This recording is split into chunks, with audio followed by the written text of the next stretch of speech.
heart attack. Fast, fatal, heart impact. Past painful scars, in fact, I blast tasteful bars and past. I back up my actions, fact, don't ask, grab reactions, jacked, attack with every word, then act with class as they hear me snap. I got nothing to lose, cause I fought and felt the bruise. Now I'm not the one confused, call the shots and they produce. I ain't lost, I'm finally loose, pick a new submerged juice. I need the views to boost me to a new abuse of being used. Everybody wants a piece now, y'all can rest in peace now. You're dead to me, so peace out. Remember you're discreet now, get ready for defeat now. Alrighty, hello everybody. This is Kirusho here, and now, before we do continue, let us give a brief little review. In the last part, we had Izuku and Katsuki. These two have been through quite a bit. In one night, their entire worlds have changed. Bakugo, she wanted to sit Deku down and tell him something. I mean, it was big information. However, Deku, whenever he was heading home for dinner that night, where Bakugo was going to tell him, something happened. A creature attacked their village. The one that attacked the neighboring village followed Izuku, and it murdered a child's parents before assumingly trying to take the child to go into the woods. Deku attacked the creature, and the two, they ended up dying in a barn fire, where Deku, he led it there. Now, Deku crawled out of the rubble the next morning, and a lot of people were terrified. It was known throughout the village that Izuku died, and they're calling for both of these two to leave. Since Bakugo, she seems to know and be whatever Izuku might actually be. I mean, it does explain it. Why the two are together, and why Bakugo, she is carrying a child. His child. Because if Izuku wasn't human, would that even be possible? The two, they're strange, to say the least. And right now they're being forced to leave their home. But not before somebody does stop to talk to them, however. And we actually do have over with Izumi and Bakugo. Izumi, she's still dealing with the fallout of learning her home was destroyed. And Bakugo, yeah. He was having a bit more trouble. He has begun to learn the rules of this world, and he's encountered his first rule zone. Now, if that wasn't bad enough, he had to kill a few people he was scavenging with, and whenever he got back to the group, a lot of people were surprised. Bakugo, he was able to play it off. However, he's hiding the fact that he had to kill Mina and Kirishima. And their friend, who died, well, they were killed strangely. And that is something that is hard for him to do. I mean, human life, it should mean something to people. But Bakugo, he's getting a little too used to this. I mean, don't get him wrong. It's still hard to squeeze the trigger. But whenever it's your life on the line other than over theirs, he's more willing to keep himself alive than let them kill him. And with that, we actually will cut over to Bakugo. Bakugo, he's still finding it strange. A few people have started to head out of the city. However, Bakugo, he's on the side of the group that wants to stay. While these rule zones, as they've been known or nicknamed, are still around, there is the idea that some, they open up, spread out, and then they can disappear. I mean, no one really knows for certain what they are, or even how they operate. But if that's the case, then maybe there's a way to get out of here. Get out of the city and avoid people. Maybe just go out into the forest and survive. It can be easy if you know how to hunt and make a fire. Winter would be challenging, but many people are willing to take that risk if it means getting away from these abominations. Now, Bakugo, he actually is sitting in a room.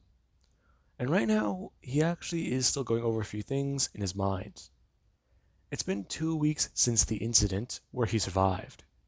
And many people, they've either tried to comfort and talk to him, or ask him questions. because some people do find it a little bit suspicious. Bakugo has brought up in the past that he is familiar with military tactics, and whenever somebody questioned him about that, he revealed his identity, quote unquote, as a military mechanic. And a lot of people were confused by this. Bakugo, he never really mentioned it before. He mentioned that he worked on cars, but not that he has a record. And that does somewhat confuse them. He has a military record, so why not use it? I mean, tell them what to do. If he knows a chain of command or how at least one operates, then he should be able to help them out. And a few people, they are still somewhat skeptical about that. The person who is in charge doesn't really do much. And the second in command, as we'll just call them, they're actually somewhat talking about leaving the city. And, well, Bakugo, he knows for certain that they won't survive out there. Fact is, they're assuming the creatures aren't already out of the cities and in the countryside. But that's just the issue. If they go out of the city, there's more problems to deal with. Native creatures and stuff like that. And it is what does worry Bakugo. And Bakugo, he's in a bit of a predicament. They need to discover what to do, find somewhere to head to, and be safe.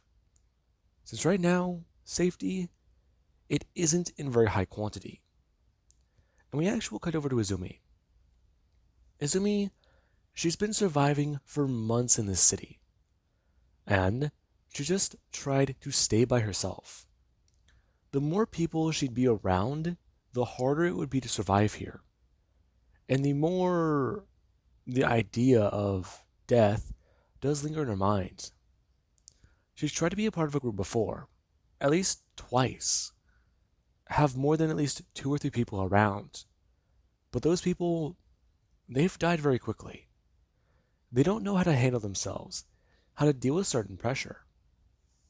And, well, at least one of them, one person she does know, they've chosen to take an easy way out, as I'll just say, since it seemed to be easier than dealing with the monsters, and whatever the fuck they do to you. There are rumors, and theories. These things they do seem to eat, but they don't seem to do the other thing.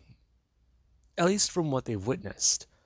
These creatures will gorge themselves, but nothing ever comes from it. So, do they just do that for fun, or what? There's no eggs. There's no way to know how they even reproduce. And that does somewhat cause some curiosity. And we do actually have Izumi right now, who she is at the top of a building. And she's writing down a few things in a notebook, going over it in her head. Okay, so what to do? What to do? Alright.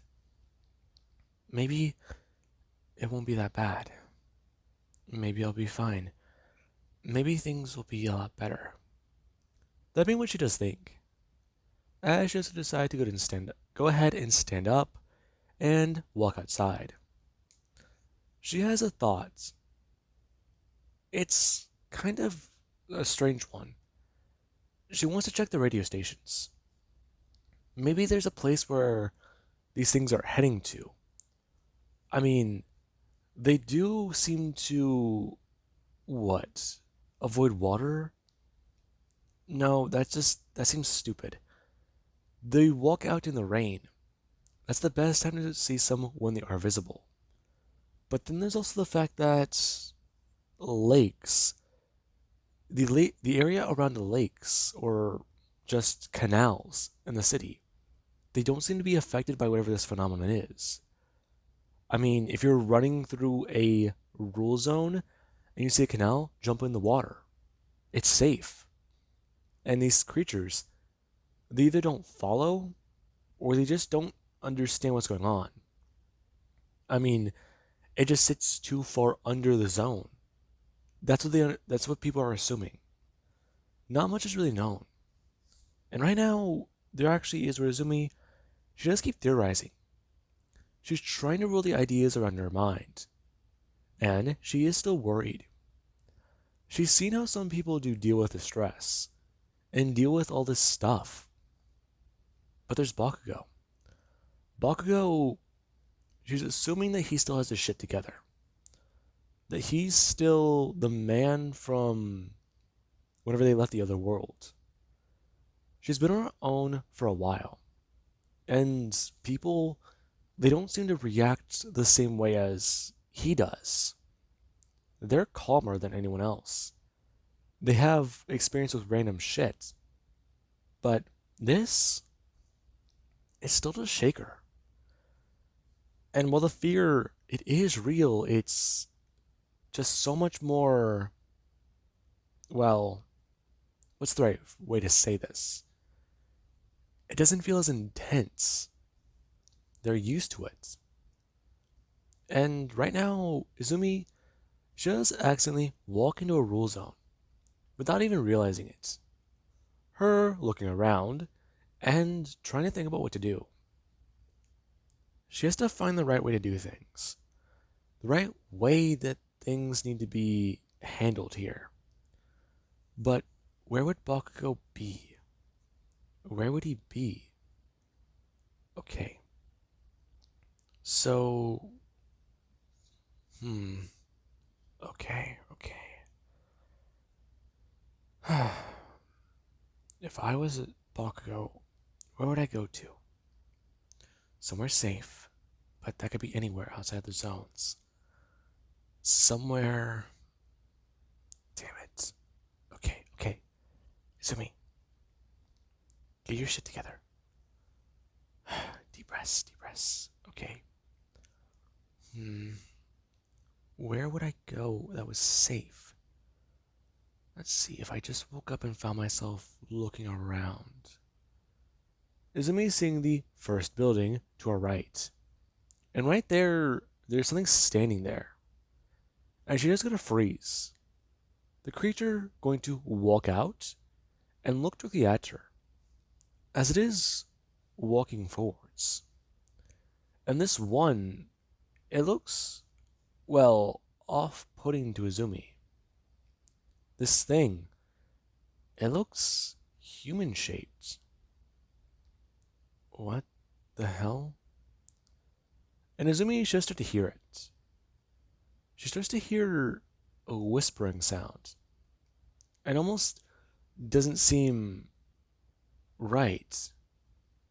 There's something odd. Her head, it's getting fuzzy. And her eyes, they're getting blurry. And Izumi just somewhat start to stumble. And the creature, it is just going to bring up its hands. Or wherever they should be. However, instead of hands, they're just, well, a slab of darkness. Whatever the hell this thing is. It's just there. It's like it's burning a hole through everything. And the creature does go to look at Izumi. Before just going to whisper something. And Izumi, she immediately does going to somewhat fall backwards. Her going to directly hit into the ground and just lay there. Lifeless. She can't move. Everything doesn't feel right. This feels off. She has no way to move. She can't see. She can't smell anything. And she can't do anything. Now, Izumi just panic. Before finally things just fade out. It feels like she's surrounded in darkness. The loud ringing of her own ears, telling her that nothing is there. And the absence of everything. It overwhelms her. Before she does hear it, and her eyes do just jump open. Her going to look around to see what's happening. And the sky, it's not red anymore. It's back to blue. Wherever she is, she she's alive. No, that doesn't make sense. She felt she felt she she died. That'd be what Izumi does think. And it does feel odd. I mean, she's alive, but now she's here. She's in the woods. Her gonna stand up and start to walk away. And we actually will cut over to Bakugo. Bakugo at the current moment, he's made his choice. He's staying inside the city. And a ton of people, they were getting into a massive debate. What to do, how to go about things, and how to split the resources if the group is going to go their separate ways.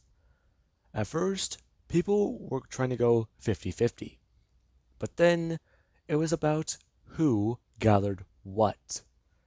And whenever it turned out that a lot of people, they put in more than their fair share, and they wanted to get what they brought or found, that's where things got a bit more complicated. The people who want to stay here, they're the ones who found most of the resources. And the ones who want to leave, who didn't things were as abundant, they scavenged less. And the group, yeah, they were more than happy to allow these people to take their shit and leave. But they wanted more. They knew they'd had very little chances of surviving out there. And the group, yeah, things broke down very quickly. And Bakugo, he actually is sitting behind a metal container. Or a metal drum. Him actually with a gun in his hand, pointing out or looking out and firing at a few people. As somebody across from him, they just try to fire back. And there actually is a man to Bakugo's left. Him looking at Bakugo and going to reload. Him going to give a thumbs up, as Bakugo, he does actually somewhat throw himself up. Him with his left hand going to aim a gun outwards and fire.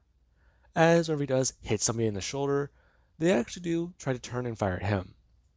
And the moment the gunfire does stop, they're actually the man is going to throw himself up. Him firing off his own weapon and attempting to try and take these people down. Now, as the firefight does continue and Bakugo, him and his group do take down a few more people, there actually is some creatures. They are drawn to the noise. And yeah, a lot of people, they do die here. People try to run. And there actually was Bakugo. A window was broken into and shattered. And things, yeah, they happened very quickly. A lot of people were trying to run. And somebody, they were actually trying to attempt to kill the creature. They were firing at it and doing what they could at it. Them chucking a Molotov, directly through the air and smashing through and against the wall. As Bakugo, he was running by. He wanted to sneak by, get by the person and the creature, and get the fuck out of here. However, Bakugo, yeah, that didn't turn out too well. He ran by the wall and fire, it coated the back of not only his clothes, but the back of his pants. Him actually going to turn and smash his body into the wall, trying to put out the flames as he does continue to run. The creature getting attention onto him, since he's just trying to grit his teeth and hold back his pain. And there actually is where a creature, it does follow Bakugo. Him trying to make his way down, faster and faster. As there actually is whenever he does meet something coming up the staircase. And he does get to somewhat freeze and pause, waiting for it. Just move past him. Just move. Just move. That being what he's thinking. And then actually there's somebody, they do get a scream. them trying to run past the creature and trying to throw themselves around or over the railing, since jumping down to the ground may be their best option. They're about 4 or 5 floors up. However, that's much better than what's about to happen to Bakugo. Bakugo, he is almost thrown over the side with this person, who they try to reach out and grab him. However, they just do end up tumbling over and falling headfirst towards the ground. However, Bakugo, he is caught by the creatures. One of them actually picking him up and throwing him upwards into the air, him smashing against the roof as he actually is pulled back down towards the ground. And he does feel this strange ooze start to coat his body. He feels his veins just go on fire. They're up in flames. And he actually starts to scream out. As the creatures, they take their time with him. They make sure Bakugo, he dies painfully. He dies in a way that involves being ripped apart and feeling his blood boil in his own veins. And whenever Bakugo, he does feel the screaming stop, he does directly jump up. Him doing so and finding himself somewhere else. He's where is he? Him looking around. He's in a forest? This doesn't make sense. Huh. Okay. Okay. Just calm down. That means what Bakugo is thinking. And there actually sort of reality bender does get a pop up to him. Hello, Bakugo. What did you do to me? You died. You died very painfully. Is that what that was? Yes. You killed me. I did. It wasn't fun, but I have to say, it's painful, isn't it? Dying? I just don't understand. Those things, they quite bad. I understand. But it's alright. Bakugo, look at me. Bakugo looking up and seeing Deku, the face of his best friend. However, the man in front of him, he's got a beard, and his hair, it's well kept. He doesn't understand. Why? Why? Bakugo, Izumi can explain it to you. I mean, what? She is about 2 miles in that direction. Him pointing, talking about how she's currently, him somewhat turning his finger to the right there. 2.13 miles that way. However, she is going to be heading that way. Him pointing a little bit more to the right, talking about how she's going to be heading in that direction and she'll be there in 3 miles. So, he needs to understand. Walk about 5 or so miles directly in that direction. Him and Izumi will meet up. They'll find themselves directly outside of a city at a gas station. There will be a bat under the counter. They will need it. And they do need to know. Or at least he does. Things will be like this for a while. However, here, he is going to be sentencing them to 10 years. He wants them to know. He wants them to understand. He is doing this out of love. You're joking, right? Love? Why? Why do you do this to us? You pretend to be him. If you are him, then you would care. You wouldn't do this to us. Bakugo, I do this to you for a reason. And trust me, If you've lived as long as I have, you know why. It may not seem like it, but I just want people to know. Understand what it's like. I can't even look at my own mother's face. Do you want to know why?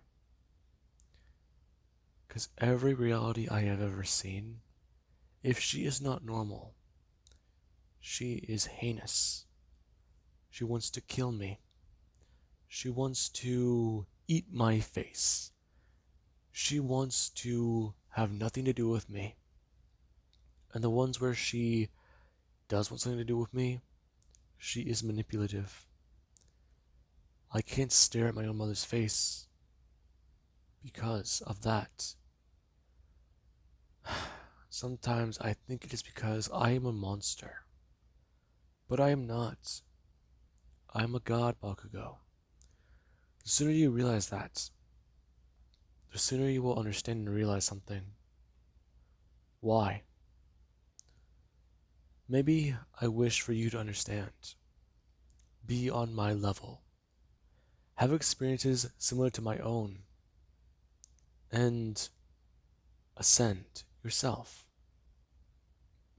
What? I have already said too much. I apologize. I overshared a bit. Our audience might get the wrong idea. Our audience? You know who has eyes on us. I don't, actually. Now you're wasting time. Izumi has a head start on you. However, perhaps a little bit of upgrading is in order. Izuku holding out his hand. As Bakugo, he does feel his body feel more physically conditioned. And he actually does look to get Reality Bender, who does disappear. Him throwing his hands up and trying to ask him to hold on. However, he doesn't. And Bakugo, he does just try and remember what he's talking about. He needs to head that way. Right. He's trying to bolt, as he does make sure he can get there fast. He is already superhuman levels of speed. And right now, he's more conditioned than a regular human athlete. So, he'll get there pretty soon. It should take him not long. Okay. But I'll get back to Izumi. Right? She knows? She knows something. Now, we'll actually cut over to Izuku and Katsuki, who the two, they have been living their new lives. After they left that village, things were complicated. Trying to find a place to stay. The natives of the land, they were a bit surprised to see Izuku. However, whenever he at least revealed why they were able to leave that village, or why they had to leave, the people here were a bit more confused. Izuku is revealing to them, he is not normal. He is somehow different. And the people here, well, some they were surprised. They wanted to test Izuku. However, others, they're a bit more fearful. And the elders, yeah, they wanted Izuku to just go by, leave their land, and head somewhere else. And Deku, he did listen, deciding to take the advice of Dr. John, who came to see Izuku before they left. And there actually is Deku, who currently he is sitting at the table for breakfast and eating, as he actually just hears something outside. The door bursting open as his son just come running in, asking his dad if he knows what's going on. What is it? Dad, listen. I mean, something's happening down by the river. It's bad. Is there anything dangerous happening? I don't know, but people need help. Shit. Him standing up, telling his son to stay right there, and not to follow him, in case it is dangerous. And Deku, he just got to bolt out of the room, him carrying his gun as he needs to go down by the river and find out exactly what is happening. And with that being said, I hope you guys enjoyed. Have an amazing day. I'll catch you guys in the next part.